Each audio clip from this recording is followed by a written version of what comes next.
విక్రమ్ అన్న సొంత డబ్బులతో ఇప్పుడు పాత బస్ స్టాండ్ పడిపోతుంటే దాన్ని కొత్తది కట్టించారు. ఇప్పుడు అంతా బాగుంది. పాత బస్ స్టాండ్ కన్నా కొత్తగా బాగుంది. ఆయనకు ధన్యవాదాలు. ముందు పాత బస్ స్టాండ్ పడిపోయేటట్టు ఉండింది.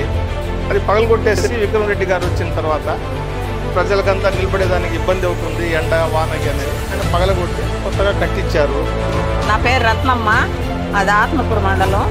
విక్రమ్ బాబు సొంత బస్ స్టాండ్ కట్టించిండు. ఇప్పుడు మాకు బాగుంది. ఇంతకుముందు బస్ స్టాండ్ బాగలేదు. సార్ మాకు బాగా హెల్ప్ చేసిండు. బాగుంది సార్. తప్పకుండా వైసీపీకి చేసి విక్రమ్ అన్నని ఎమ్మెల్యేగా చేసుకుంటాం.